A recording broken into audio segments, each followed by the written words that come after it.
entrevistas estamos transmitiendo. El sector cooperativo en el año 2020 fue parte de una situación muy difícil a nivel nacional y ahora para el 2021 nos enfrentamos a grandes retos, pero también estos son grandes oportunidades. Ahora 1221, que nos va a poner unas nuevas reglas y todo amparado por algunos supuestos de las superintendencias en relación con todo lo que conocíamos antes como la ley 8204, pero están modificando casi que hasta nuestra forma, la razón de ser del cooperativismo, que es un ahorro voluntario, que es capital social, que es el capital semilla de las organizaciones, y ahora casi lo quieren pasar a pasivo.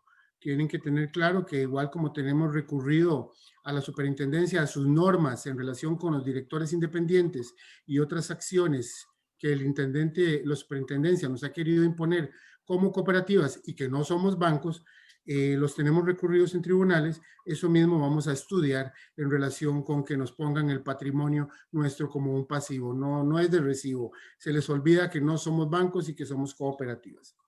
Pero los efectos también hay que vivirlos en este año. Los efectos de la pandemia nos impusieron nuevos retos a la gestión de las cooperativas para este año 2021. Un contexto complejo, amenazas de impuestos. FECOPSE hoy saca un comunicado oponiéndonos totalmente a nuevos impuestos porque la prensa le ha vendido al costarricense que las cooperativas no pagamos, y eso es mentira. A partir del año 2022 el impuesto va a llegar a un 10% de los excedentes, más todo lo que se cancela, hasta un rótulo en una municipalidad, porque no, todas esas exenciones se fueron quitando a través del tiempo. Entonces, más bien, ya le hemos insistido a algunas personas diputadas, díganos en qué estamos exentos para que podamos entrar a discutir, porque si ustedes entran con la visión, están exentos, pero díganme en qué, para poder nosotros decirles sí o no, y no, no son capaces de decirnos en qué estamos exentos las personas diputadas. Ahora nosotros más bien estamos enfrentados al reto de conocer todo lo que se avecina, sopesarlo y estar atentos para nuestras instituciones sean gestionadas de una mejor forma para lograr nuestras metas, nuestros planes operativos y planes estratégicos, y continuar contribuyendo con el progreso nacional, socioeconómico de nuestra sociedad, porque además tenemos que reconocer que somos una de las instituciones, el cooperativismo, que mejor distribuye la riqueza en este país.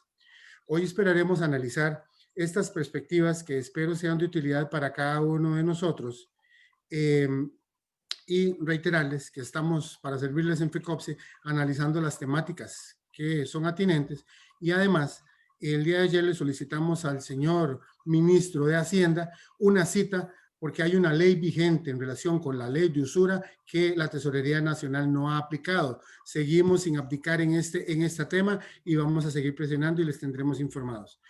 Don Pedro, usted no requiere presentación, pero igual hay que decir que se llama Pedro Aguilar, economista, gran colaborador de FECOPSE, gran conocedor del entorno, y solo le solicitamos mucha atención para poder extraerle a toda esa mente a Pedro para que nos quede alguito a nosotros. Muy buenos días y muchas gracias, don Pedro.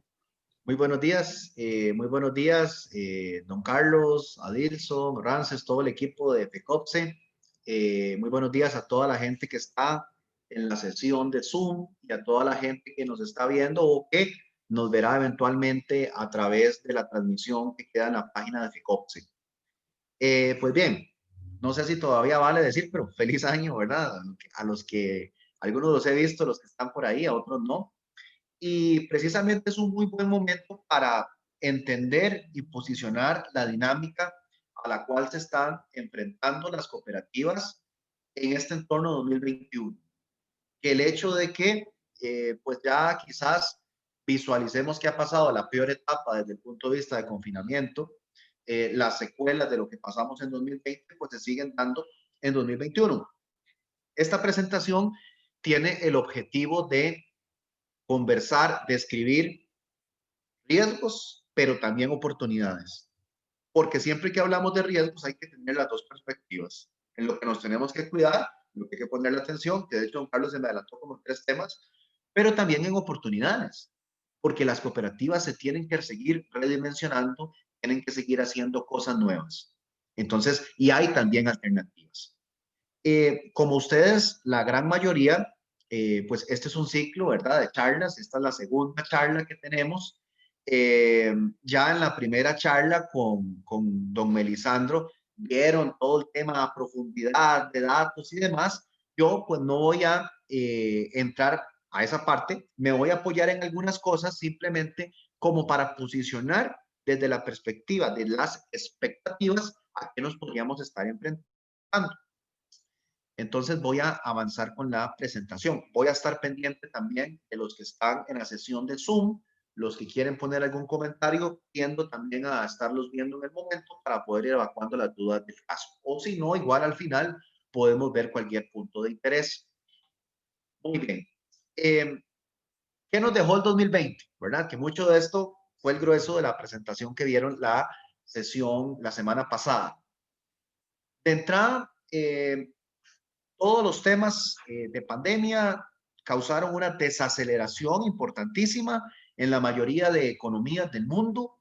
Inclusive, todo comienza en China. Al final del 2020, China termina siendo el único país con un crecimiento positivo, pero el resto de países de nuestros socios comerciales, Estados Unidos, Unión Europea, ni qué decir de Centroamérica, sumamente afectados. Entonces nos deja una economía desacelerada, una economía que según Banco Central va a terminar decreciendo alrededor del menos 4.5%. Cuando las economías se desaceleran, tiene un efecto inmediato en los niveles de desempleo. Ese es el dato más reciente de desempleo abierto que nos deja el INEC, 21.3%, que si le sumamos el subempleo, es decir, la gente que no quiere trabajar, no puede trabajar tanto como quisiera o no está ganando lo que debiera, eso más o menos estamos hablando de 1 millón de personas. Entonces, el tema del desempleo se complicó. Hay sectores mucho más afectados, caso de restaurantes, caso de turismo. Hay grupos que resienten más el tema, caso de las mujeres. Y esto tiene una consecuencia a que también hubo una reducción importante en el ingreso de los hogares costarricenses del 11% en el último año y por lo tanto tiene un efecto en la pobreza. La pobreza pasó de niveles del alrededor del 21% al 26.3% y con una pobreza extrema que supera el 7%. Y por supuesto, el empeoramiento fiscal, que eso es algo que también pasó en muchos países en el mundo. Es decir, las economías, ¿qué fue lo que comenzaron a hacer? Estamos en medio de la pandemia, los negocios están cerrando, entonces los gobiernos comienzan a gastar para sostener eso. La gran diferencia con Costa Rica es que los gobiernos que hicieron eso lo hicieron partiendo de situaciones fiscales mucho mejores que la nuestra. Nosotros ya veníamos con un problema de déficit fiscal. El Ministerio de Hacienda, ayer, con la actualización de datos que hubo de Banco Central, dice que el déficit cerró en menos 8.1%. Ha sido, a mi gusto, más positivo de la cuenta porque terminó siendo menor a lo que se esperaba. Sin embargo, hay que explicar por qué. Y donde entendemos por qué es que se llega a ese número, no tampoco da mucho para alegrarse y es uno de los principales riesgos que vamos a ver hacia adelante. Entonces, eso nos dejó 2020 desde el punto de vista de malas noticias. Con eso partimos. Una economía desacelerada con alto desempleo que impacta indicadores socioeconómicos y una situación fiscal compleja.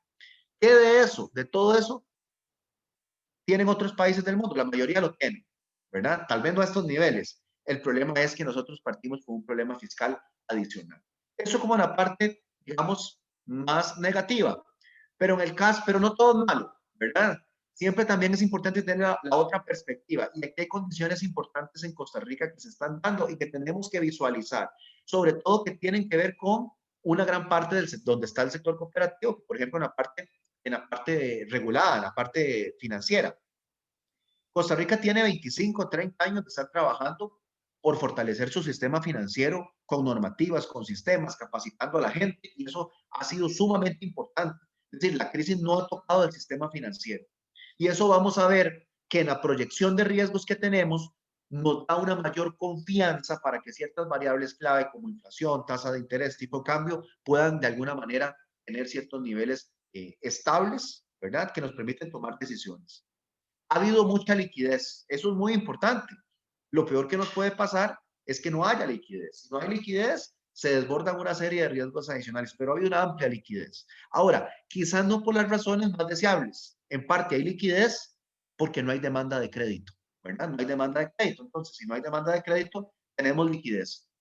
Y vamos a ver que por ahí mi lectura dice que a las instituciones de gobierno tampoco les ha preocupado que las instituciones financieras no estén colocando crédito. Tampoco los tiene preocupados. ¿Por qué? Porque mucho de ese crédito que se tiene en liquidez no se coloca, lo que se hace es, hay que invertirlo. ¿Y a dónde se invierte? En los mismos instrumentos del Ministerio de Hacienda. Es decir, es parte de lo que está dándole flujo al gobierno.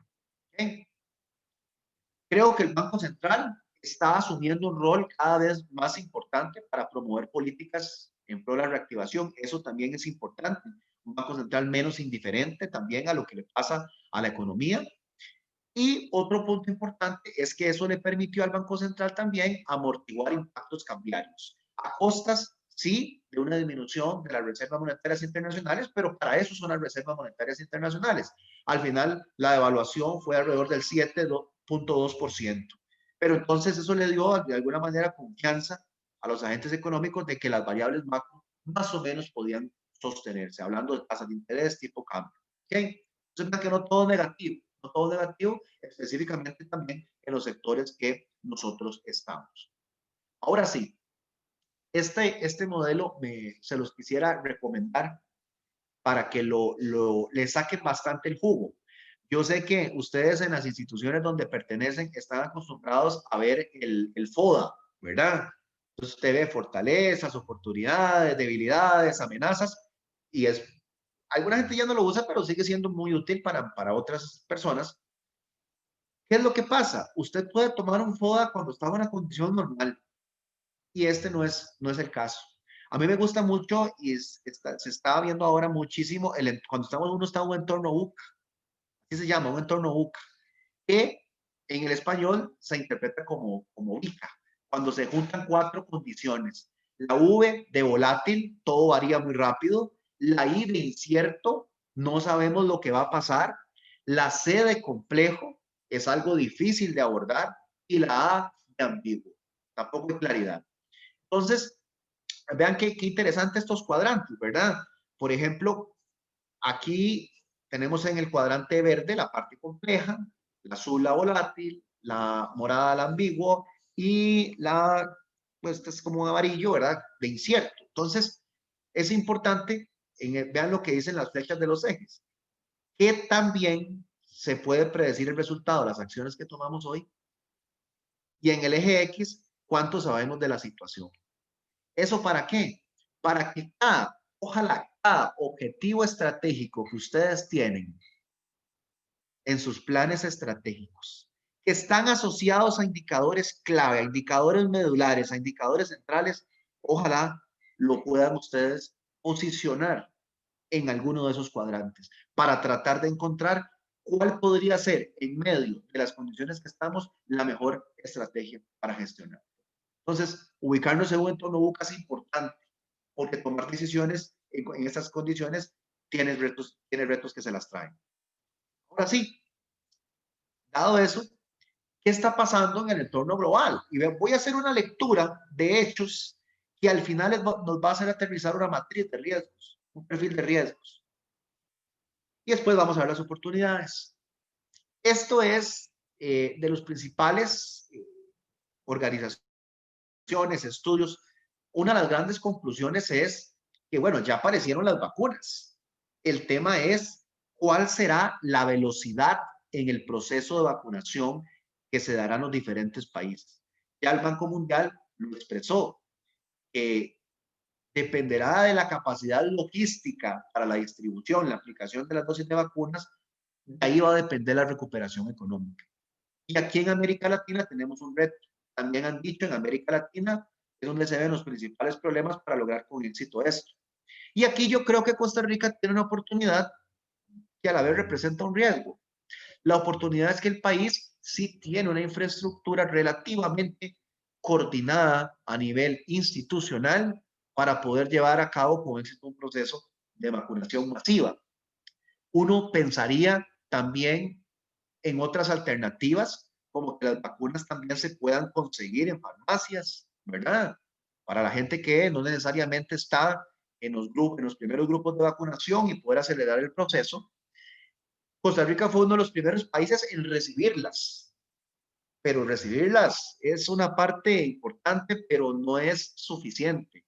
Entonces yo creo que aquí las autoridades de entrada podrían ir definiendo y marcando una mayor certidumbre, uno de los entornos que veíamos, tratando de poder, y posiblemente los números los tengan, porque como van a ir viniendo los lotes de vacunación y como las estrategias de vacunación que tienen, posiblemente esos datos los tienen, para que nos demos una idea de qué velocidad nosotros podremos lograr el proceso de vacunación para la población. Y de ahí va a depender muchísimo la velocidad de la recuperación que tenga el país.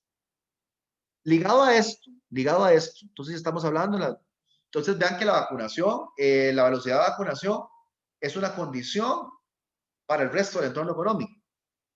Otro hecho importante que pasó esta semana, ya tenemos nuevo presidente en los Estados Unidos. Y una de las primeras medidas que el presidente llega y dice, coordinándolo con con el Banco Central de Estados Unidos, es: vamos a darle estímulo a la economía, vamos a darle liquidez a la economía, ¿verdad? Vamos a darle liquidez, vamos a poner el dinero barato. La consecuencia de eso es que entonces uno puede esperar que las tasas de interés a nivel internacional continúen en niveles mínimos en el tiempo, porque ocupamos o se está tratando que con dinero barato se reactive la economía. Entonces vean que comienza a tener sentido que tal vez un país como Costa Rica pueda emitir deuda en mercado internacional, siempre y cuando también logre arreglar otros problemas estructurales que vamos a comenzar más adelante. Pero esto es una buena noticia, esos paquetes de estímulos son una buena noticia que nos viene desde afuera. ¿Qué pasa en el entorno local? Este es un titular que me llamó muchísimo la atención porque resume muy bien la situación, un titular que vi en el Financiero. Y son las dos condiciones, nos dan acá. Y vean que lo mencionaba al principio. El éxito del proceso de la vacunación es importante para todos los países del mundo. También mencioné que lo que estaba pasando en Costa Rica estaba pasando en otros países del mundo, pero que teníamos un problema adicional, es el tema fiscal. Por eso, la solución al problema que tenemos en las finanzas públicas y la velocidad de la vacunación son los dos temas prioritarios sobre los cuales debemos de darle seguimiento y sobre los cuales va a depender en mucho, ¿verdad?, la recuperación que pueda tener la economía. Por eso, veanlo acá, otros temas importantes a nivel local. Este tema debería ser como el tercer tema importante y de entre los tres el primero. ¿Dónde está la reactivación económica? Vean que también uno podría pensar que a través de alternativas que le metan un punto de inflexión a la economía nos ayudaría muchísimo a impulsar la reactivación. Pero yo creo que esta es una posibilidad que se fue diluyendo en el tiempo porque las discusiones han estado en cómo corregir el problema fiscal y a veces no de la mejor manera. Vean que esta noticia inclusive que les pongo acá, los planes de reactivación se anunciaron en mayo, todavía en septiembre no se conocían a claridad cuáles son.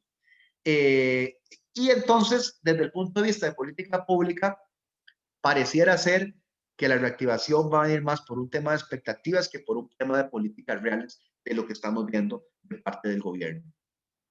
¿Qué dice Rodrigo Cubero? Y está presidente del Banco Central de Costa Rica. Vean cómo pasamos de la noticia macro de qué están haciendo los bancos centrales de Estados Unidos y qué está haciendo en Costa Rica. Vean que Rodrigo Cubero dice, y estas señales hay que entenderlas, ¿ah? Lo que nos dice es, vamos a continuar dándole estímulo a la economía, igual que lo que está haciendo la Fed en Estados Unidos, siempre y cuando la inflación esté por debajo de la meta. Pero ¿cuál es la inflación del año pasado? 0.89%, cuando la meta es de un 3%. Es decir, no tenemos ningún problema de inflación ni vamos a tener ningún problema de inflación. Entonces, lo que dice el presidente del Banco Central es, vamos a seguir generando buena liquidez para el mercado, ¿sí? Vamos a continuar con bajas tasas de interés durante el 2021. Y eso es una muy buena noticia también. Que el dinero pueda continuar a un precio barato en este momento. Y por lo tanto, implícitamente lo que uno podría inferir ahí es que si no estamos viendo presiones en tasas de interés, se está asumiendo que en el 2021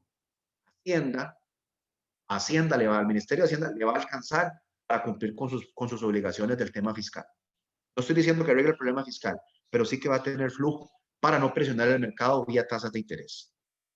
Entonces, estas señales tenemos que incorporarlas, porque las tasas de interés son una variable clave en la determinación de los precios que tenemos en nuestras instituciones, a la hora de a qué tasa de interés esperamos captar en unos meses o colocar en unos meses. Eso es clave a la hora de hacer un presupuesto. Entonces, yo creo que estas señales son importantes de que las vayamos leyendo en términos de lo que implica a nivel estratégico y de lo que implica a nivel de riesgo. ¿Okay? Otro hecho irrelevante, ¿qué va a pasar con el tipo de cambio? ¿Verdad? La devaluación del año pasado salió en 7.2% aproximadamente, y el año anterior fue un año muy atípico, porque por un lado importábamos menos, ¿verdad? La economía se desacelera, todos nosotros importábamos menos, ocupábamos menos dólares, pero también exportábamos menos, entraban menos dólares, no entraban turistas, no entraban esos dólares. No hubo afortunadamente presiones en el precio del petróleo, no había presión de salida de dólares. ¿Qué esperaríamos este año? Este año esperaríamos que tampoco hayan presiones del tema con el tema del petróleo y que más bien podamos tener mayor ingreso de flujos de dólares por turistas que entran y por un sector exportador más dinámico. No es casualidad que cuando uno ve lo poco que se ha recuperado la economía en los últimos meses, eso proviene principalmente por el sector de zonas francas, que está sumamente dinámico en los últimos meses. Entonces, también, ¿qué pasó? ¿Qué ha venido pasando? Mucha gente, en medio de la incertidumbre, pasó colones a dólares y eso también ha presionado a tipo cambio. Eso pareciera ser que es un fenómeno que ya podría estarse estabilizando. Entonces, tampoco hay presión de tipo de cambio que se pueda visualizar más allá de una devaluación normal de la moneda en estas circunstancias. No que se da devaluación porque de pronto hay temas que están salidos de control. Entonces, vean cómo la lectura nos comienza a decir que en nuestro entorno local no hay problema inflacionario, podríamos ver tasas de interés que se mantienen en niveles actuales, marginalmente mayores, pero que siguen en niveles muy bajos, ¿verdad? Hablamos de la tasa de política monetaria que está en un mínimo de 0.75. Entonces, eso es consecuente con lo que está pensando Banco Central. Tampoco deberían haber presiones por el tipo de cambio. Entonces, vean cómo cuando un consejo de administración o alguien está ideando la parte estratégica, leer toda esta información para aterrizarlo en toma de decisiones de sus indicadores clave es muy importante. Ahora bien, ¿qué hizo ya el Banco Central también? Vean que la Fed, dijimos que lanza programas de estímulo, Banco Central comenzó a hacer lo mismo. Puso 700.000 millones de colones a disposición de las entidades financieras a tasas bajas para que la coloquen a tasas bajas. Y bueno, y esto lo amplió. Esta semana vi que ya ampliaron ampliaron bastante las líneas, ¿verdad? Entonces, esto también comienza a ser una oportunidad donde también como entidades necesitamos hacer el punto de quiebre porque nos acostumbramos en los últimos 10, 15 años a aumentar las carteras de crédito principalmente por consumo, lo cual no necesariamente es productivo. Pero ahora más bien todo esto está o debería estar orientado para poder reactivar la economía.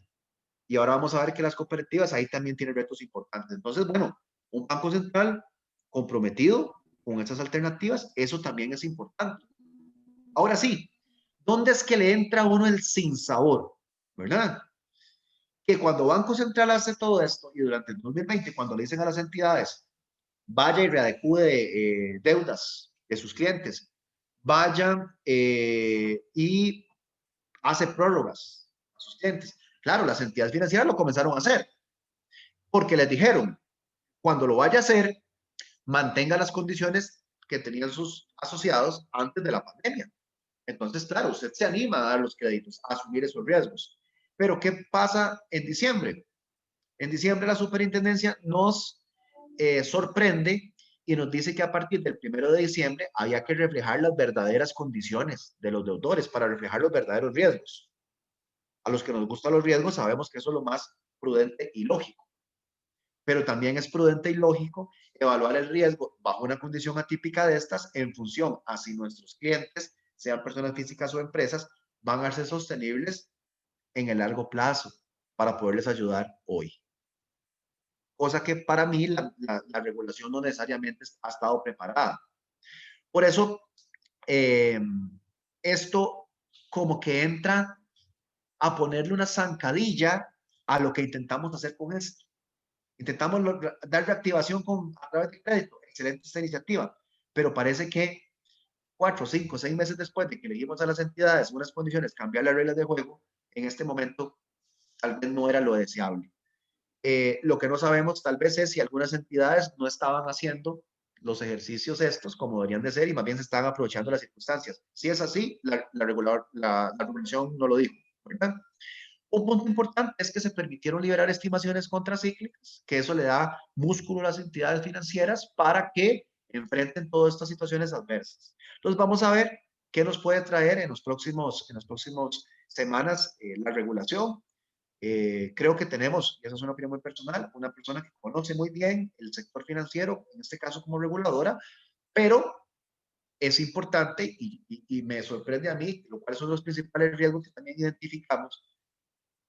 Nunca antes había visto yo tantas normativas nuevas en consulta o vigentes que vienen, cuando lo que deberíamos de hacer es pararlas por completo, hacer una moratoria de normativas para que las entidades se concentren en los verdaderos retos que tienen en este momento en medio de la pandemia.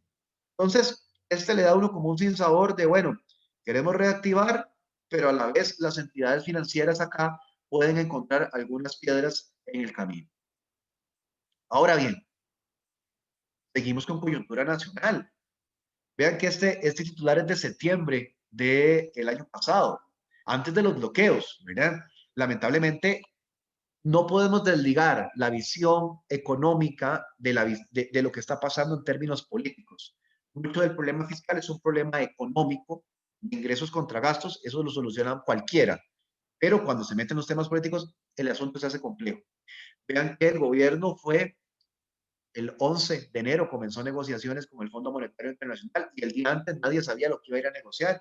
Han habido mucho vaivén, cosas que van, cosas que se quitan, cosas que se les olvidaron de agregar y al día de hoy no sabemos cuál va a ser el resultado de ese proceso. Recuerden que se están negociando de manera paulatina 1.750 millones de dólares, con lo cual nos va a dar algo de flujo de caja, no va a arreglar el problema fiscal, pero posiblemente nos va a dar confianza en los mercados internacionales para que nos vean un poco mejor y nos puedan financiar un poco más barato.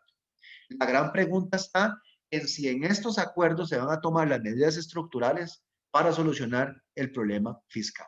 Pero entonces, esto que dice aquí de Fondo Monetario Internacional, más allá de las cosas que pueden ir o no venir, ¿qué es lo que me preocupa para el sector? ¿Qué cosas que no se mencionaron en ninguna de las mesas de negociación, ni la que organizó la Asamblea de Trabajadores del Banco Popular, ni en las mesas de diálogo? El tema nada del sector se mencionó ahí, nada del tema de quitar algún tipo de exenciones o de poner impuestos. No hubo acuerdo en eso. Pero de nuevo, la falta de comunicación política que hay detrás, esto ha sido noticia en los últimos días, que don Carlos Montero lo expresaba bien.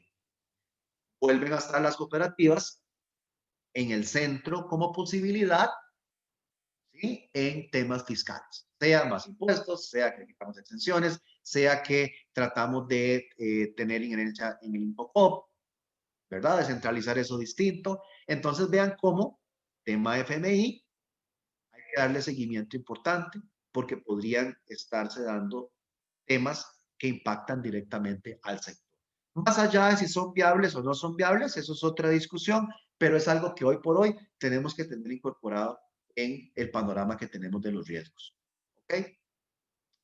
Muy bien. Y por supuesto, el otro punto que no podemos dejar de lado, y es que estamos ya en carrera electoral. Entonces, bueno, ahí esa foto que es del Mundo CR pone un montón de caras, muchos conoceremos unas, otras no, ¿verdad? Porque ahora cualquiera, cualquiera se puede postular para ser presidente, diría mi abuelo, pero lo cierto es que esto cambia la dinámica, porque cuando estamos en año electoral, esta discusión de un tema clave como el fondo tal vez no sea tan económica, sino que se preste mucho para intereses políticos. Entonces es importante que ahí como sector, ¿verdad? El sector esté armonizado, el sector tenga posiciones, el sector pueda defender sus intereses de la manera mejor que se puede hacer, que es de forma cuantitativa, ¿verdad? Centralizando información, cuántas, información como cuál siempre son relevantes en estas mesas, cuánto representa el movimiento cooperativo en el sistema financiero, cuánta gente está asociada, todo lo que genera el sector en diferentes campos, etc. Entonces, con este panorama, ¿verdad? Vean cómo si hemos ido mezclando lo internacional, lo local, lo internacional, lo local, las cosas que están pasando, que nos podrían dar escenarios de mayor o menor riesgo. Y por eso, la que pone la cereza en el pastel, que yo no me explico, es, y esto tal vez para las personas que son asociadas no se dan cuenta a veces, o que está en un comité que no tiene que ver con esto. Pero la cantidad de normas, el sector financiero, especialmente para las cooperativas reguladas, es un sector sumamente regulado. Es más lo que no se puede hacer que lo que se puede hacer. Sobre todo cuando estás en una regulación que también no te diferencia entre sectores, no te diferencia entre una cooperativa versus otro tipo de instituciones, ni diferencia la parte legal. En este caso, por ejemplo, las cooperativas. Vean, en este momento, y aquí puse solo algunos ejemplos, hay una normativa en consulta que cambiaría las condiciones para determinar la suficiencia patrimonial, que de eso podríamos hacer una charla, pero tiene implicaciones importantes para las cooperativas. Entonces, yo les recomiendo, por supuesto, pueden interceder ante las instancias que consideren para que eso no proceda, pero también hay que sentarse en la mesa, las unidades de riesgo, con las unidades de planificación de la organización, para ver qué impacto tendría eso en los niveles de crecimiento, en la estrategia que tienen hacia adelante, en cómo están proyectando las cosas. Porque los impactos que tiene son significativos, o que podrían ser significativos. Ayer o antier se publicó ya oficial, la primera está en consulta, la segunda ya se publicó, la nueva normativa de legitimación de capitales, ¿verdad? Que viene a sustituir la norma que estaba, algunas cosas similares o no, pero eso es un trabajo operativo adicional. Estaba en consulta un reglamento para el riesgo de crédito, que en su momento hicimos una sesión de eso, que cambia completamente la forma de gestionar crédito a través de un enfoque de procesos. Hay cambios importantísimos en el reglamento de riesgos. Está en consulta ya lo que va a ser como la nueva 105, que ve temas, el tema principal de la organización, que es la colocación, y así hay un montón más que no estoy poniendo, de transitorios, de ajustes a normativas. Yo me pregunto, ¿por qué en un momento de estos la visión que nos da el regulador debería ser, señores, paremos un momento los cambios normativos, que las áreas se concentren en la redimensión de su estrategia, en atajar y darle respuesta a los problemas de calidad de cartera que ya tenemos encima, en darle seguimiento a nuestros clientes, en ver cómo redimensionamos el modelo de negocio ante este punto de inflexión que pasó pandemia. Concentrar el recurso humano en eso, no en estar haciendo diagnósticos de cómo estamos respecto a todo este montón de cambios normativos que vienen. Entonces, este es un riesgo importante que también tenemos hoy por hoy como organizaciones y que hay que palparlo en los planes de trabajo y que hay que interiorizarlo también. Por eso, yo presento este esquema que me parece como un resumen de todo lo que he dicho, de varios riesgos importantes y no todos son ocurrencias mías. Viera que, bueno, algunos son cosas que uno lee, pero también son de cosas que he compartido con varias personas, especialmente de unidades de riesgo, muchos, buenas amistades mías, que les inquietan, que les preocupan. Vean que aquí el que aparece en negro es el acuerdo fiscal. Es el acuerdo fiscal porque es lo medular. Es lo medular. Vean que el acuerdo fiscal a hoy estamos en rojo. seguimos estando en rojo, en un entorno buca, no sabemos qué va a venir, ¿verdad? Sin embargo, baja de intensidad a un amarillo durante el 2021, porque parece ser que con lo que hemos hablado hoy acá, un banco central que va a seguir impulsando la economía, bajas tasas de interés, inflación controlada y tipo de cambio controlado, pareciera ser que Hacienda le va a alcanzar perfectamente para cubrir sus obligaciones. Y que con lo que llegue con el Fondo Monetario Internacional también le va a alcanzar. La gran pregunta aquí es, después, voy a poner aquí con un signo de pregunta, en el largo plazo, ¿qué estaría pasando? Porque en año electoral y con falta de acuerdos políticos, puede que el problema fiscal en el tiempo, ¿verdad?, siga siendo un problema para el país.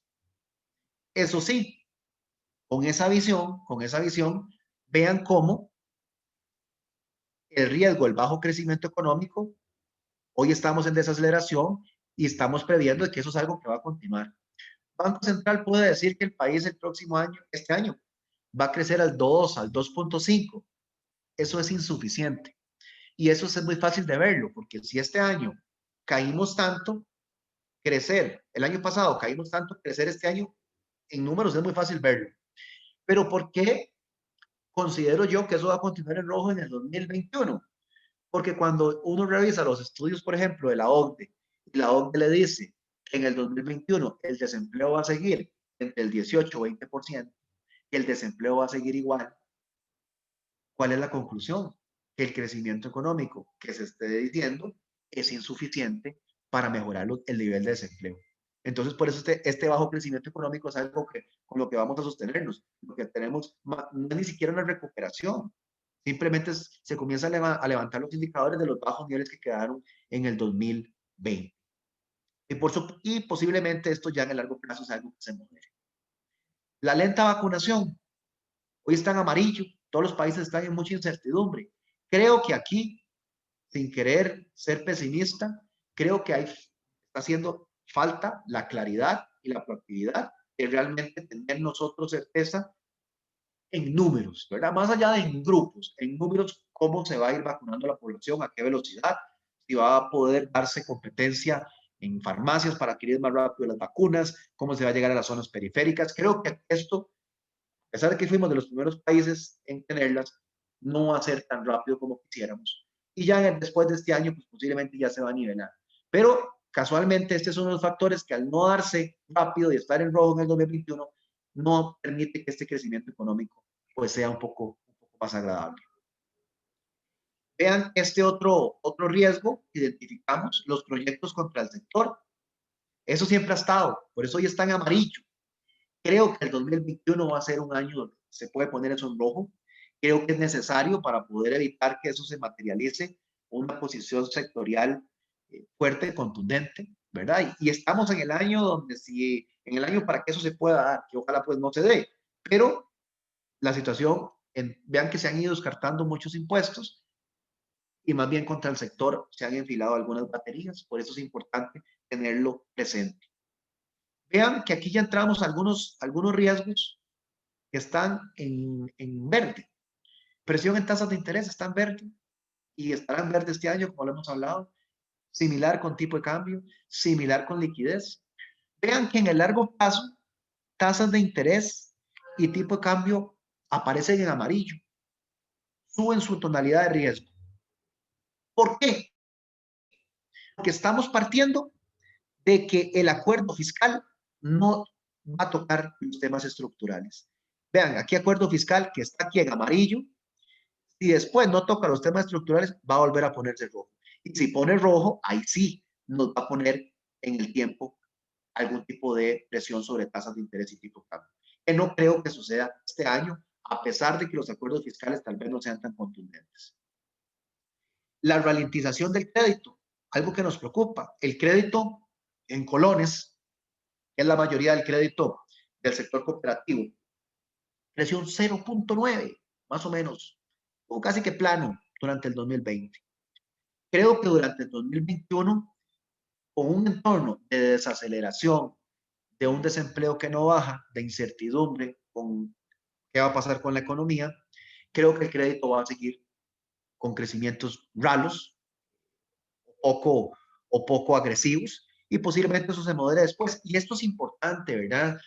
Que no tengamos la perspectiva de que la situación ya pasó y que entonces hagamos metas muy alegres y en función a eso empecemos a hacer inversiones y a contratar gente y a exigir cosas que tal vez las condiciones de entorno no nos lo permiten. Las entidades deberían estar enfocadas en este momento, entendiendo todas esas prórrogas y moratorias que ya están terminando, realmente qué efectos pueden tener y cómo eso les puede afectar las decisiones que están planificando en los próximos meses. Vean que problemas de inflación, como lo mencioné, tampoco hay. El problema de inflación está prácticamente en verde en el tiempo. Y el Banco Central tiene un compromiso con la inflación, lo cual es muy importante. Ahora no le damos tanta importancia a la inflación. Sí, no pasa nada con eso. En realidad, mucho cuidado, durante mucho tiempo fue un problema y es el peor impuesto que podríamos tener en caso de que se diera. Las reservas monetarias, vean que están en verde a pesar de las disminuciones que se tuvieron estas reservas en el 2020. El mismo Banco Central ha dicho que se siente tranquilo para enfrentar 2021. ¿Por qué las paso amarillo? Con la visión de que, insisto, si el acuerdo fiscal no se materializa bien y se complica en el largo plazo, eventualmente va a generar las presiones en estas variables, tasas de interés, tipo de cambio, y también podría impactar el tema de reservas. Entonces, vean que mucho pasa por el tema fiscal y por si tomamos las medidas estructurales para corregirlo en el tiempo. Por supuesto que aquí en el penúltimo, los cambios normativos lo tenían amarillo, ¿verdad? Porque eran cambios normativos relativamente aceptables, pero el 2021 está en rojo eso. El 2021 está en rojo, así que los temas relacionados a los cambios normativos van a tener mucho esfuerzo. No podemos olvidar las buenas prácticas de gobierno corporativo para enfrentar esto. Sabemos bien que es una de las cosas que los reguladores tienden a molestar primero o a pedir rendición de cuentas. Entonces hay que atenderlos y eso va a obligar horas persona además a trabajar en las instituciones. Y por supuesto, el último que agregamos acá, todo lo que tiene que ver, le pudo haber llamado riesgos operativos, pero realmente son los riesgos operativos, tecnológicos, que las entidades han enfrentado muchísimo de esto durante el 2020 y lo van a seguir enfrentando en el 2021. Todo lo que tiene con riesgos operativos, estafas, ciberataques, riesgos cibernéticos, etcétera, son temas que hay que poner la atención y siempre hablo eso con mis compañeros de riesgos, porque a veces nos vamos mucho por lo monetario, por lo económico y perdemos de vista estos temas que son parte clave de la esencia de las operaciones de una organización. Entonces, este es como el resumen. Entonces, lo que traté en esta primera parte de la presentación es contar una historia de hechos que nos permitan posicionar bajo un escenario que le podría pasar a elementos clave. Creo que todos estos son elementos importantes para que ustedes se incorporen en sus planes de negocios, para que reajusten sus expectativas y sobre todo, cuando digo expectativas, no es de cuánto quiero ganar, nada más, sino también para que busquen la eficiencia operativa a la hora de tomar decisiones, para que reajusten sus estructuras, no solo para priorizar temas, por ejemplo, seguimiento de clientes, sino inclusive las mismas estructuras de órganos de control que van a estar, por lo visto, bastante ocupadas. Y por supuesto, el mismo acuerdo fiscal, vean que de ahí nace también la presión adicional que está sobre el sector en este momento. Entonces, estos son algunos temas que yo considero puntuales desde el punto de vista de riesgos importantes para el sector. Vean que no todo está en rojo ni en amarillo, hay cosas que están en verde y que son muy importantes que estén en verde, pero hay cosas que están surgiendo que tenemos que ponerlas a la luz y darle seguimiento. Muy bien. Quisiera conversar, Pedro, que no ya te son las escuchamos. 10 y 50. Algunas recomendaciones generales de esta primera parte. Dado este escenario, ¿qué les recomendaría yo? Moderar expectativas de crecimiento o revisarlas. Priorizar la eficiencia operativa, súper importante, hasta más no poder con esos exceles de presupuesto que tienen. Consolidar el seguimiento a los créditos que le han venido dando o que les van a dar problemas de calidad de cartera por condiciones naturales. Enfatizar cuál podría ser la mejor forma de ajustarse a los cambios normativos, que son un montón, ¿verdad? Y de esos cambios normativos o de esos posibles proyectos de ley, modelar, literalmente modelar en el Excel con las áreas que pueden colaborar en esto, qué impactaría a la organización.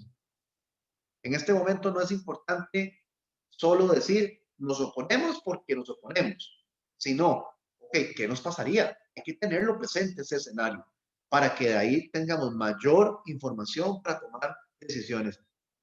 Y esas son parte de las cosas de un entorno. ¿Ok? Muy bien. Y como no todos son los riesgos de la parte mala, quisiera dar algunas oportunidades también que identificamos para el sector. Esto está pendiente y es parte de las dudas que le deja a uno a veces de la necesidad que hay en reactivar la economía, pero si al final se concreta el tema de fondos de avales, creo que eso vendría a complementar de manera importante las líneas de financiamiento que estaba dando Banco Central y eso nos puede ayudar un montón. Además, como cooperativas, de que esto es para eso, impulsar pymes. ¿Y por qué nos hacen sentido las pymes? Y aquí me voy a pasar esta filmina. Porque el año pasado, a partir del año pasado, ya hay una modificación a la ley donde el sector cooperativo va a poder financiar pequeñas, medianas empresas de sus asociados y otros productos como garantías de participación y cumplimiento. Son cosas importantísimas porque son cosas que el sector antes no podía hacer, no podía competir en eso y hoy sí lo puede hacer. Hoy tiene las características, las condiciones legales para hacerlo. Qué oportunidad más bonita, que también tiene riesgos, por supuesto. Pero entonces ahí es donde incorporamos las dos visiones de enfoque institucional. Por supuesto que los temas de transformación digital tienen que estar en la agenda, al menos de sus procesos más críticos. Muchos han hecho cosas bastante aceleradas durante el 2020. Esto va a continuar. Es importante que continuemos dando puntos de inflexión en estrategias, en metodologías, en cómo incorporamos de forma más ágil los procesos de negocio para la toma de decisiones de nuestras organizaciones de manera segura. No podemos dejar de lado todo lo que es la transformación digital, además de que estamos en un mercado donde también en gran parte de lo que hacemos competimos con otras instituciones que también lo están haciendo. Esta también me parece una excelente noticia para el sector cooperativo y por eso este titular era de agosto del 2020 cuando esto era una pregunta. Entonces uno pensaría, ¿por qué las cooperativas no pueden ir al mercado de valores, a la bolsa de valores, a competir por recursos y a levantar plata como lo hace un banco? Bueno, la ley lo prohibía. Hoy se puede hacer. Igual, las oportunidades implican riesgos, hay toda una lógica para hacerlo, temas de gobierno corporativo que solucionar, pero hoy es una oportunidad para obtener fondeo, para diversificar las fuentes de fondeo, ¿sí? Y eso también nos da mayor oportunidad de crecimiento.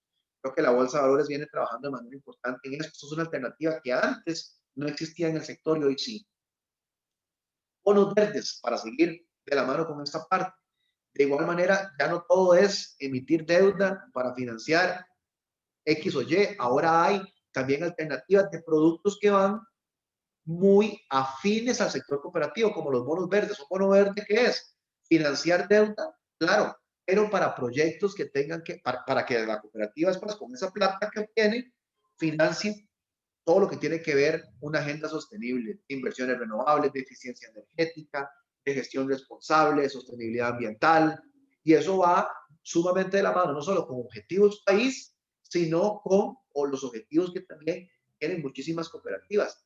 Y además de los bonos verdes están los bonos sociales, que eso es lo mismo. Ustedes ya pueden ir al mercado de valores, ustedes pueden ir al mercado de valores a levantar dinero y ese dinero utilizarlo para, son bonos sociales, para utilizarlo para proyectos que tienen que ver con generación de empleo, seguridad alimentaria, mejoramiento de condiciones socioeconómicas, mejoramiento de infraestructura básica en diferentes localidades del país, obviamente relacionado a las personas que ustedes tienen en sus cooperativas. Entonces vean cómo se les abre la ventana para poder ingresar a un mercado donde podrían optar por productos que cuando los tengan, ese financiamiento va 100% de la mano a relacionar, a potenciar cosas que ustedes ya hacen y que hacen muy bien. Entonces, hoy por hoy el mercado también les está dando ese tipo de herramientas. Entonces, ahí es donde viene también la parte de innovación, la parte de la creatividad, la parte de hacer cosas diferentes. ¿Cómo nos redimensionamos? Bueno, también hay alternativas para lograrlo en el mercado y en el mercado nacional, logrando inclusive cambios en leyes que antes no existían. Muy bien, y bueno, como algunos comentarios finales, quisiera pues mencionar hay estabilidad, perdón que aquí me adelanté, hay estabilidad, ¿verdad? En variables clave para una economía, por cambio, tasas de interés, inflación, pero la recuperación que tenemos es incipiente, ya lo hemos visto a nivel de empleo, a nivel de crecimiento económico, a nivel de incertidumbre, y eso nos obliga a tener en cuenta esa información a la hora de modelar nuestro apetito de riesgo. Es clave el monitoreo de iniciativas que nos podrían impactar. Ya pues mencionamos varios proyectos de ley, lo que pasa con el Fondo Monetario Internacional. El incremento en los cambios normativos son un reto. Por favor, mapeen bien los cambios en las normas, no solo para lo que hay que hacer en papelitos, para lo que nos podría traer a nivel de impacto. Mapeen bien eso, ya sea cumplimiento normativo junto a riesgos, si es la de legitimación de capitales, que esté la oficialidad de cumplimiento. Hay que hacer un trabajo en equipo para no hacer cosas que ya están, no duplicar cosas y sobre todo ver los impactos de lo que eso nos podría traer para levantar la mano y posicionarnos como colectivo, como sector hoy. Y por supuesto, toda esa redimensión estratégica que estamos hablando pasa muchísimo por la eficiencia operativa y el aprovechamiento de nuevas oportunidades de negocio. Insisto, vean que aquí mi objetivo no ha sido venir a dar una visión fatalista del asunto, sino una visión de posibilidades, pero también de oportunidades. Donde hay riesgo también hay oportunidades. Y además hay también alternativas que como sector se están dando en cosas que ya de por sí el sector hace muy bien y que los puede seguir haciendo mejor. Y eso es parte de que las organizaciones hoy por hoy no solo tienen que dar respuesta a lo que está pasando, sino también tienen que continuar redimensionándose para continuar consiguiendo sus diferentes objetivos estratégicos. Muy bien. Esto era un poco lo que quería compartirles. Corrí un poquito al final para dar espacio a cualquier consulta, cualquier comentario que quieran interactuar, pues de mi parte con mucho gusto. Y eso era pues una visión, un poco de riesgos y oportunidades para el sector operativo que quería compartirles esta mañana. No sé si está por ahí, Dilson. Aquí estamos, don Pedro, muchas gracias. Dilson, si me permite una preguntita. Claro, doña Nidia, excelente. Pase, iniciamos con usted entonces, doña Nidia, por favor. Ok, estaba atrás. Don Pedro, ¿cómo está? Muy bien, ¿usted, doña Nidia? Muy bien, gracias a Dios. Don Pedro, ¿se puede hablar de riesgo de supervisión? O sea, ¿existe esa opción? ¿Hay algún país que la practica? Riesgo de supervisión relacionado a los riesgos del regulador. Sí, señor. Bueno, ese es un tema que se maneja mucho en un concepto que se llaman los riesgos macroprudenciales, que son los riesgos, digamos, de alguna manera sistémicos que pueden existir. Hay temas, digamos, por ejemplo, que creo que la OCDE se metió en algunos temitas de esos. Por ejemplo, como quienes podrían o deberían estar nombrados en puestos de supervisión. Yo creo que ese es un tema poco explorado en el país y me parece muy valioso tu comentario, Nidia, porque a veces, a mi juicio, la regulación no avanza a la misma velocidad que avanzan las instituciones financieras y eso nos puede causar problemas de eficiencia o problemas de costos de oportunidad. Tampoco la regulación ha avanzado en la diferenciación de los sectores, dada la naturaleza de su negocio o de lo que hace. Creo que las cooperativas son un caso, creo que el solidarismo es otro caso. Entonces, sí, definitivamente, si me tuvieras que decir los riesgos de la supervisión, creo que en temas estratégicos son altísimos. Creo que muchas veces, desde el punto de vista de cosas malas que pueden pasar, ahí no hay tanto riesgo, porque a veces son tantas las trabas que es difícil que con tanta cosa, pues algo se le pueda salir de las manos a una institución. Bueno, muchas gracias, don Pedro. Muchas gracias. Con mucho gusto. Gusto en saludarte, Nidia. Igual, igual. Gracias, doña Nidia. Don Luis Montero, adelante, don Luis, que veo que tiene la mano levantada. Hola, buenos días a todos. ¿Qué tal, Pedro? ¿Cómo está, don Luis? Bien, por dicho, la tirada con usted, Pedro, es que no le deja nada a uno. Yo tenía varios apuntes, pero ya los fueron Sí, si pudiera hablar más duro, don Luis. Vamos a ver si poniendo el volumen. Ah, ya, ahora sí. Sí. Sí, no, que decía que tenía varios apuntes, pero con vos no se puede, porque todo lo abarca, ¿verdad? Eso es una ventaja.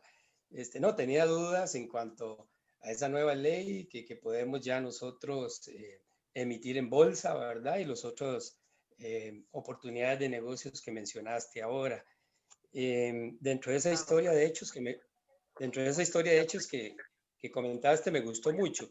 Entonces, al final lo que me queda la gran duda es en cuanto al crecimiento. De acuerdo a lo planteado por vos, mucho es parecido al año pasado, pero obviamente que mejora un poco la economía este año. Entonces, yo estaría viendo un crecimiento muy lento del crédito, por ende, igual mantener niveles bajos de excedentes y rentabilidad para nuestras cooperativas en este 2021, Pedro. Sí, y sobre todo hay una pregunta que el año pasado, durante el segundo semestre, hablábamos mucho y era, y sigue siendo, el seguimiento a toda la gente que prorrogamos, que readecuamos, que recuerden que esa gente, cuando uno veía los niveles de mora de las carteras, era como si nada hubiera pasado, ¿ah? Como si no estuviéramos en pandemia, pero eso era artificial, eso es artificial. Muchas estuvieron haciendo en 6 meses, vencieron en diciembre, entonces nos vamos a comenzar a topar con las verdaderas realidades de esos clientes. Entonces, hoy deberíamos tener una idea del 100% de clientes que readecuamos, que les ayudamos, cuánto nos van a comenzar a pagar. Que yo creo que ahí tal vez nos quedamos cortos porque no pensamos que los efectos pandemia iban a continuar por tantos meses. Entonces, esos efectos que nos van a impactar, posiblemente estimaciones, que nos van a afectar resultados, hay que tener idea de cuánto vamos a pechugar antes de decir cuánto queremos crecer. Ese es un poco el mensaje. Es decir, podemos tener una expectativa de crecimiento razonablemente significativa, buenísimo, pero haga primero esa estimación previo a tener claro quiénes son y en cuánto los que se nos podrían estar estrellando ya o en las próximas semanas. Máximo que cambió tan rápido, la flexibilización que hizo hace pocos meses la SOGEL lo volvió a modificar ahora a finales de año y eso va a tener un impacto importante, ¿verdad? Claro, por un lado también pueden liberar estimaciones contracíclicas para amortiguar eso, pero sin ninguna duda considero yo que no estuvo prudente decirles algo en marzo, abril y ustedes comienzan a tomar decisiones basadas en eso y 6 meses después les cambian las reglas de juego. Entonces, bueno, hablando de los riesgos regulatorios que hablaba doña Nidia, eso vino a cambiar y fue automático, se lo anunciaron en noviembre, a partir de diciembre tuvieron que volver a la realidad, a evaluar a sus clientes como si ya estuviéramos con las condiciones post pandemia, es decir, con los efectos reales. Correcto. Muy bien. Hay un comentario, don Pedro, si gusta, no sé si lo puedes ver ahí, don Juan Carlos Ruiz. Hay otros comentarios. Sí, por acá, Keril Soto dice que es muy importante la información y las perspectivas para la parte estratégica. Hay una gran oportunidad en generar nuevos encadenamientos en la parte de mercado de valores y fondo de avales, correcto. O sea, hay oportunidades. Don Juan Carlos, saludo a Juan Carlos, dice, buenos días, nos da las gracias por la capacitación, nos dice que pues esto es sumamente importante para actualizarnos en temas afines al sector cooperativo. Muy bien. Eso sería eso. Sí, ya, ok, básicamente, y por aquí tengo, vamos a ver un segundito, una pregunta en Facebook, que dice, no sé si tal vez, don Esteban Valverde pregunta, ¿qué proyección de crecimiento estima para el periodo 2021? No sé si se refiere al sector cooperativo o a la economía nacional como tal, pero... Posiblemente a la economía nacional. Vamos a ver, acá Banco Central, recordemos que estima que el año pasado caímos un 4.5, o sea, menos 4.5. Se ha manejado que el crecimiento de este año sería positivo entre 2.5%. Lo que quiero transmitir con eso es que alguien dirá, un 2.5, estamos creciendo como crecíamos antes. No es cierto, no es cierto. Porque este año crecimos tanto que cuando yo comparo el año pasado nos fue tan mal que este año, con que nos vaya un poquito mejor, parece que nos fue excelente, pero no, en realidad es que el año pasado caímos mucho. Entonces, la cifra de crecimiento económico como un porcentaje, a mí no me dice nada. A mí me dice si el crecimiento económico es suficiente, si es importante, si uno ve que va de la mano a disminución de desempleo. Y la proyección que he visto yo de niveles de desempleo sigue siendo muy similar a las actuales. Eso me da a pensar que el crecimiento que vamos a tener, pues, es más un tema de la base con la cual lo comparo que lo que realmente está produciendo la economía. Por acá, Keren, saludo para Keren. Muchas gracias. Dice, en simulaciones y escenarios de estrés e indicadores para enfrentar la junta directiva, ¿qué recomienda realizar para las entidades para iniciar en este 2021? Yo creo que un factor clave, y volviendo a lo que hablaba con don Luis, es los escenarios de pérdidas esperadas en cartera de crédito, de lo que ustedes se van a estar enfrentando en los próximos meses. Eso es importante tenerlo. Y ojo, eso más que un estrés es una realidad, ¿verdad? Aunado a eso, uno podría llevar deterioros adicionales de clientes que como esta situación continúa, se pueden deteriorar. Me parece clave que ustedes simulen los posibles impactos si pasa la norma de suficiencia patrimonial tal cual está, porque eso tendría un impacto significativo para la organización. Eso como en el escenario 2021. Ya para escenarios 2022, que tal vez no sea prioritario en este momento, uno podría ver ya un deterioro si no hay consolidación fiscal, cómo se alterarían otras variables, pero en escenario 2022, en escenario 2021 yo me enfocaría en ese par de factores, digamos, de riesgo para utilizar en las pruebas. Por acá, don Celso dice, bueno, nos escribe de Guatemala, nos pregunta que cómo visualiza el comportamiento de la economía con relación al año pasado. Lo que creo es que ya el piso, ya tocamos piso.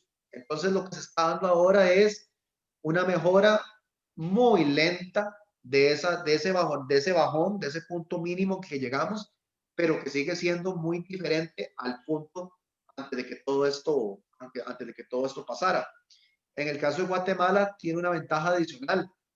Guatemala tenía o tiene unas finanzas públicas sumamente ordenadas. Entonces, el problema de dar estímulos fiscales, ojalá bien orientados, no representan un problema adicional que les va a complicar las finanzas públicas. En América Central, lamentablemente, en el caso de Costa Rica y Salvador, la pandemia llega con finanzas públicas muy desordenadas que complican todavía más el manejo de la economía. ¿Cómo está, Pedro? Es Muy que bien, entré ¿usted? con el nombre de otra compañera. Yo soy Lourdes. ¿Cómo está, Lourdes? Gusto saludarla. Bien, y usted, precisamente sobre el tema de la solvencia, es que estaba viendo que ahí lo enfocas como un riesgo para este año. Yo lo ampliaría como un riesgo para el 2023, que es cuando empieza a regir la normativa, porque nos va a golpear fuertemente en el aumento de capital social. Entonces, tal vez que nos hables un poquito sobre esa normativa, así como rápidamente, Sí, porque sí es fuerte el golpe, ¿verdad? sí, la normativa, bueno, es bastante amplia. Lo que trata de hacer es emular, supuestamente, muchos temas de Basilea III.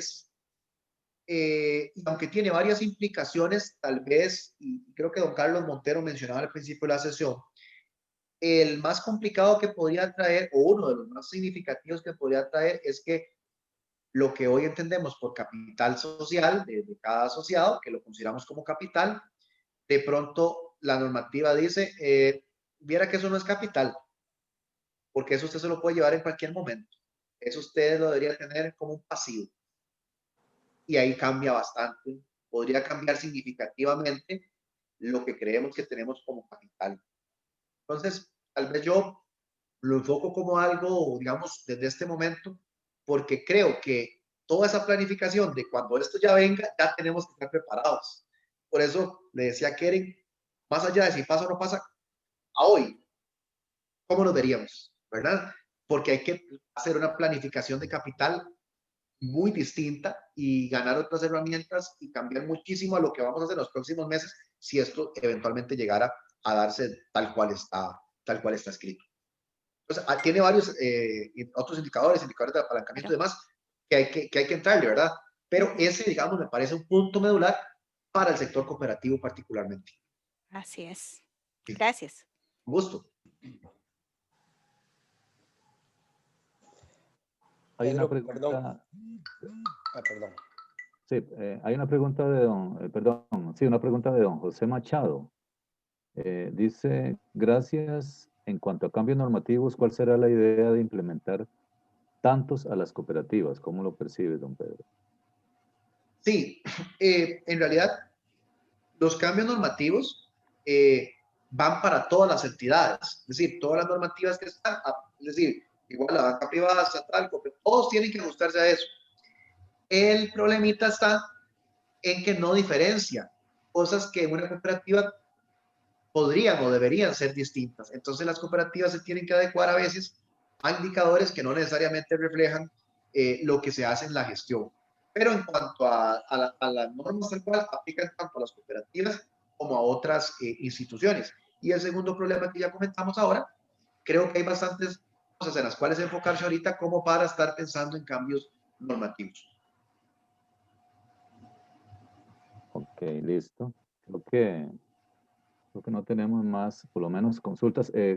Don Luis, usted iba a hacer una consulta. Sí, nada más comentar que si se diera esa normativa de que nos afecte ese traslado de capital social a pasivo, Pedro, habría que fortalecer el patrimonio con cuentas, obviamente personales no redimibles, para fortalecer el patrimonio de nuestras organizaciones. Obviamente eso significa menos excedentes y rentabilidad para los asociados también. Correcto, correcto. Entonces, por eso, son cositas que están ahí. Lo importante es que, más allá de si se van a finiquitar así o no, las decisiones medulares que estemos tomando hoy las tengan en cuenta, ¿verdad? Lo que quisiera es como que las tengan en cuenta, que no tomen decisiones como si esto no estuviera en el mapa y que después digamos, bueno, nunca las vimos. No, hay que tenerlas hoy en cuenta, los que estamos en riesgo, los que estamos en hoy, ¿verdad? Para poder recomendarle cosas a la administración de algo que le va a pasar en 1, 2 o 3 años. Muy bien.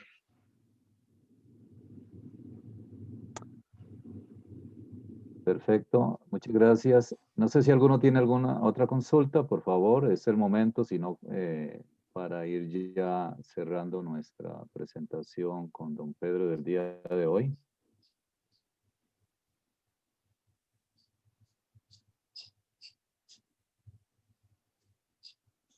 Bueno, pareciera que ya estamos todos claros, don Pedro. Don Pedro, se avecinan, estamos iniciando el verano y dicen que y se siente mucho viento, entonces se sienten vientos de cambio, pero también vientos de guerra, porque no es solo una guerra ir a pelear, sino también ir a decir y poner los puntos de vista del por qué somos organizaciones diferentes, del por qué no somos bancos, del que la propiedad es colectiva, de que los excedentes de operación son esos, excedentes de operación y no ganancias, por eso no se paga renta, la ley habla de eso. Se pagan unas contribuciones casi que, no, digamos, entre comillas, voluntarias, pero si el movimiento cooperativo de verdad quisiera dar un golpe de mesa y decir, no vamos a pagar impuestos, simplemente todo se va a prestar al costo. ¿Cuánto nos cuesta pedir prestado a un banco o al Infocop? ¿Cuánto nos cuesta el aparato administrativo? Lo prestamos a una tasa menor, no hay excedente de operación y por lo tanto el Estado no va a recuperar 20 mil millones de dólares que hemos aportado en 18 meses. Entonces, 20 millones de dólares. Entonces, es una bonita manera de una protesta silenciosa, casi que como Mahatma Gandhi, sin pelear. Porque si quieren guerra, podemos pelear sin pelear, porque con solo bajar las tasas de interés, a la sociedad le encanta que le lleguen excedentes, pero tenemos que entender que el excedente es el sobreprecio que pagamos en una tasa de interés Si bajamos la tasa y no hay sobreprecio, no hay excedentes, pero tampoco hay impuestos. Entonces, es tan sencillo que el Estado se le olvida que la gente unida es diferente, ¿verdad? No es que vamos a pelear per se y que tampoco la posición es al unísono de todo el sector, pero esto es de gente y la gente cuando piensa puede decir, no, no, ya basta, es suficiente. Y eso es lo que estamos diciendo. Hoy sale un comunicado de FECOPSE diciendo, no estamos de acuerdo con más impuestos. Y lo digo aquí abiertamente porque ya salió el comunicado. No se vale, pero a esto quiero hacerle una pregunta. Albino Vargas ha estado insistiendo de que la Contraloría dijo que las instituciones públicas tienen un superávit de más de 7.000 millones de dólares, de los cuales como unos 3.000 y algo no tienen, están ahí sueltos, están en inversiones, el Estado les paga millones de dólares en tasa de interés a una plata que el mismo Estado les pasó y el 60% de la deuda interna es con las instituciones del Estado. O sea, el Estado les pasa plata para después pagarles intereses a una plata que el mismo Estado les pasó. Eso es irracional. Pero aparte de irracional, hay como 2.000 millones que no están presupuestados para gastarlos en nada. Entonces, si hay que pedirle plata al Fondo Monetario Internacional por 1.750 millones, porque hay que pedirle plata al Fondo Monetario Internacional. Buenos días. Con solo lo que las instituciones no van a invertir, subsanamos todas las deudas de este año que tiene el Estado y podríamos readecuar con mayor tiempo, con mayor uso de razón, las finanzas. Y si no es, y si lo que estoy mencionando puede ser valorado de otra manera, se lo agradecería. Muchas gracias. Sí, bueno, yo no voy a pelear, ¿verdad? Pero lo que sí le puedo decir, don Carlos, más allá de las cosas específicas, y no solo lo digo para el sector, lo digo para cualquier cuestión que tenga que ver con impuestos o competitividad. Hay un estudio del Instituto de Investigación de Ciencias Económicas de agosto del año pasado que demuestra que si usted baja el IVA del 13 al 11, recauda más, ¿verdad? Y eso es algo que en economía se llama la curva de Laffer. Laffer, que todavía está vivo, el economista que hizo eso. Laffer decía que cuando los países tienen estructuras impositivas muy altas, cuando usted mete un impuesto, en lugar de recaudar más, recauda menos. Que si usted quisiera recaudar más bien, baje las cargas, incentive la competitividad, haga un punto de inflexión, ¿verdad?, en las economías. Y eso es lo que necesitamos aquí. Lo está haciendo Alemania, lo está haciendo Irlanda. Irlanda tenía un país, en los 80 tenía un problema fiscal peor que el nuestro. ¿Qué hicieron? Bajar los impuestos. Y eso le metió dinamismo, competitividad. A pequeño y mediano empresario se le hacía más fácil competir. Y además, eso te ayuda a reducir la informalidad.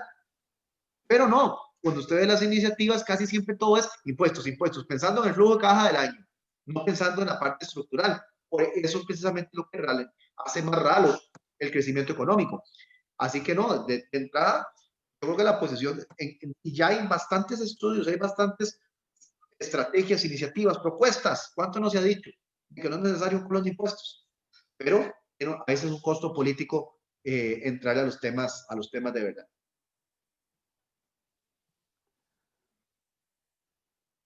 Perfecto, bueno. Muchas gracias.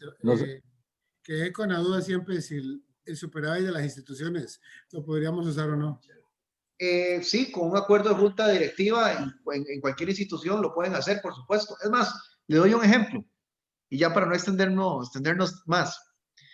Si hay algo irracional, cuando plantearon el impuesto a los premios de lotería, obviamente nadie se opuso porque no hay quien se oponga, nadie sabe quién se va a ganar la lotería.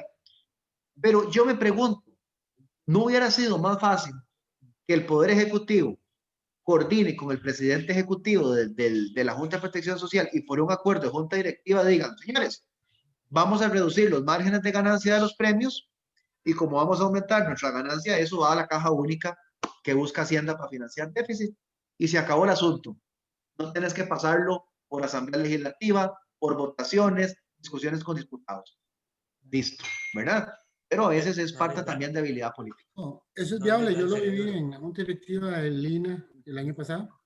Se le trasladaron varios miles de millones del superávit del INA, que no estaba presupuestado, a la Comisión Nacional de Emergencias. Creo que eran como 3.000 millones de pesos. y por un acuerdo de junta directiva se le pasó para atención de la emergencia. Entonces sí se puede eso que usted está mencionando claramente. Claro. Pues muchas gracias. ¿Alguna otra opinión o para ir cerrando? Quedamos como las aguas del río Virilla, o muy claros o no muy claros. Depende del punto de vista donde esté el río Virilla, porque si es en el Braulio Carrillo, el río Virilla viene clarito. Cuando llega entre Moravia y Tibás, ahí es donde ya lo perdimos. Entonces, qué bien que estuvieron con nosotros, 45 personas, 46, y pues más lo del Facebook. Agradecerles, como siempre, su participación. Seguimos con estas actividades temáticas todos los viernes. Continuamos de hoy en 8. Y primero es decirle a don Pedro, gracias por la claridad de su participación, de su discurso. Y como siempre, investigando para mejorar el accionar de las cooperativas, como en una totalidad, porque a veces invitamos a cooperativas que no son de ahorro y crédito, pero el negocio de los servicios es del país.